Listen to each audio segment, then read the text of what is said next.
Jésus, avec toi sur la croix.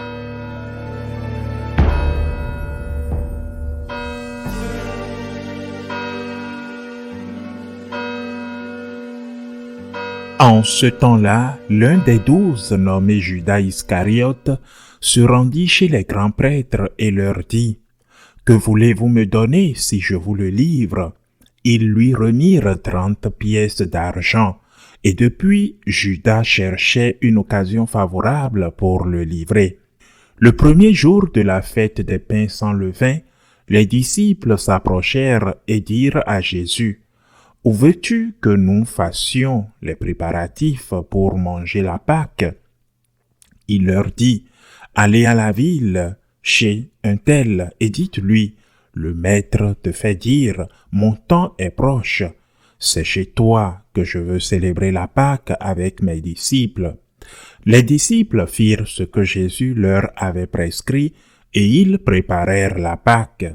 Le soir venu, Jésus se trouvait à table avec les 12. Pendant le repas, il déclara : « Amen, je vous le dis, l'un de vous va me livrer. » Profondément attristés, ils se mirent à lui demander, chacun à son tour : « Serais-je moi, Seigneur ?»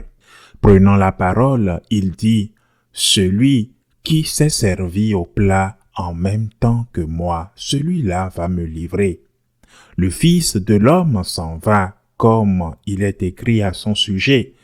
Mais malheureux celui par qui le Fils de l'homme est livré. Il vaudrait mieux pour lui qu'il ne soit pas né, cet homme-là. Judas, celui qui le livrait, prit la parole. « Rabbi, serait-ce moi ?» Jésus lui répond : « C'est toi-même qui l'as dit. » Acclamons la parole de Dieu. En ce mercredi saint, l'Église nous offre ce fragment de l'Évangile de saint Matthieu, changeant ainsi ce que nous avons fait ces derniers jours, qui consistait à méditer l'Évangile de saint Jean. Et le protagoniste du fragment d'aujourd'hui est Judas Iscariote, le traître, avec quelques détails qui nous disent ce qui avait déjà été prédit, ce qui avait déjà été dit. Par exemple, le psaume 41, verset 9, « Celui qui partageait mon pain est le premier à me trahir. Mon ami fidèle qui partageait mon pain est le premier à me trahir. » Le psalmiste parle de ce qui arrivera à Jésus, son ami, celui en qui il avait confiance, qui a partagé son pain, qui a trempé le pain pour le manger dans le même plat que Jésus. C'est le premier à me trahir. Et aussi un fragment formidable du prophète Jérémie, un fragment qui est chargé de pessimisme et beaucoup de vérité dans le livre de Jérémie, au chapitre 17, verset 5.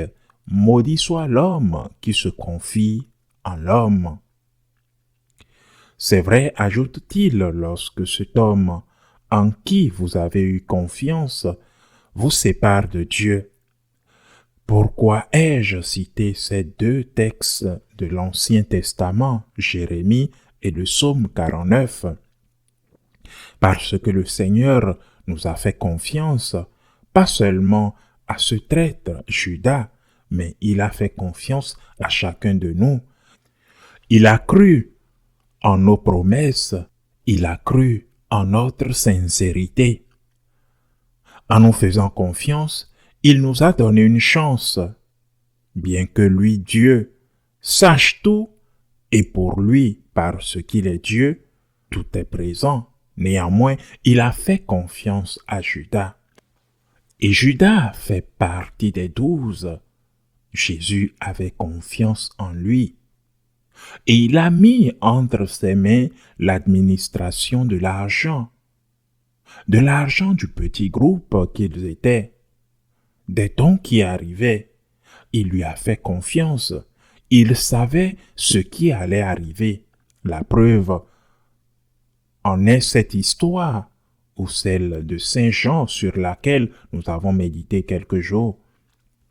Il savait ce qui allait arriver et il lui dit, fais-le. Mais malheur à toi. Le Seigneur nous fait confiance. A-t-il tort de nous faire confiance? Je pense que chacun d'entre nous, et je parle de mon cas, en toute raison de dire, Seigneur, ne me fais pas confiance. Tu vois comment je suis. Je promets, je promets, je promets sincèrement. Et puis je n'accomplis pas. Mais ce que nous pouvons faire, c'est dire au Seigneur, mon Dieu, aide-moi, car sans toi je ne vaux rien. Mes paroles et mes promesses sont des paroles au vent, des paroles, rien de plus, des sentiments, rien de plus, de la fragilité, rien de plus.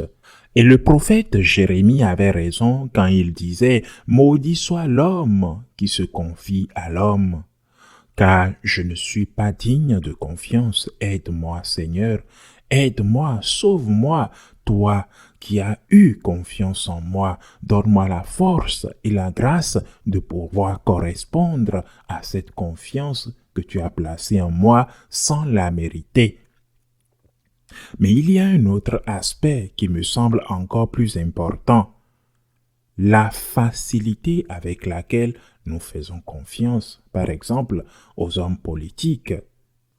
La clé de tout homme politique ne réside pas dans ses œuvres, mais dans ses promesses. Bien sûr, en Espagne, c'est quelque chose de très évident. Des promesses, de fausses promesses. Mais de nouvelles promesses et des promesses sur promesses. Il y a une catastrophe de promesses, de mensonges, et rien n'est accompli. Rien n'arrive. Le contrôle des médias est si puissant que personne ne demande des comptes pour les promesses non tenues. Les victimes le savent. Elles savent qu'elles n'ont pas été gardées. Mais qui leur donne la parole? Personne. Le politicien arrive. Et en Espagne, nous savons à qui je fais référence, même s'ils ne disent pas leur nom.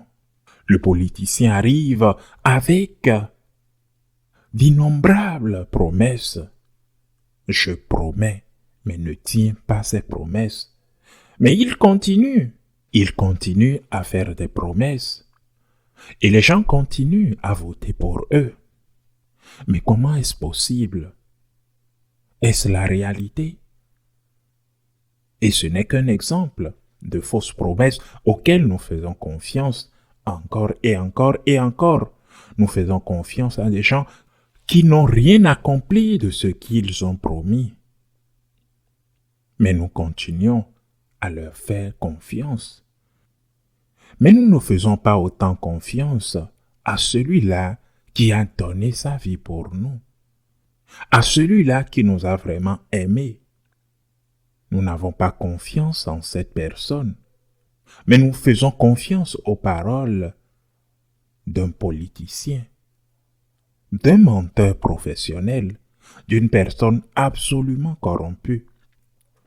Vous faites confiance aveuglément à ces gens, mais vous ne faites pas confiance au Christ. En celui-là, vous n'avez pas confiance. Et vous devriez en tenir compte que sans la confiance, il n'y a pas de foi. Il n'y a pas de foi sans confiance. Et il ne peut y avoir d'amour sans foi. C'est pourquoi la première chose que nous devons dire au Seigneur est « Seigneur, j'ai confiance en toi. Seigneur, donne-moi la force de respecter mes promesses, les promesses que je t'ai faites. Et probablement je te trahirai, sûrement. Mais donne-moi la force, Seigneur, parce que sans toi, je ne peux même pas accomplir la plus sincère de mes promesses. Seigneur, oui, je te fais confiance. Oui, je veux te faire plus confiance. Tu as accompli Tu as payé d'avance le prix par ton sang pour mon salut. Toi, Seigneur, tu es le seul en qui je peux avoir une confiance aveugle. Et avoir confiance signifie accepter quand je ne vois pas ou je ne comprends pas. Avoir confiance signifie croire que tu continues de m'aimer dans l'obscurité, que tu ne m'as pas abandonné, même si tout semble dire le contraire. Nous entrons dans le Saint Tridium avec cette attitude. Nous le vivrons surtout le vendredi et le samedi. Ce sont des jours pour dire « Moi, Seigneur, j'ai confiance en toi. Sacré-Cœur, j'ai confiance en toi. Divine Miséricorde, j'ai confiance en toi. » Ne me fais pas confiance, Seigneur. Je ne mérite pas ta confiance, mais moi, Seigneur, j'ai confiance en toi et seulement en toi. Ainsi soit-il.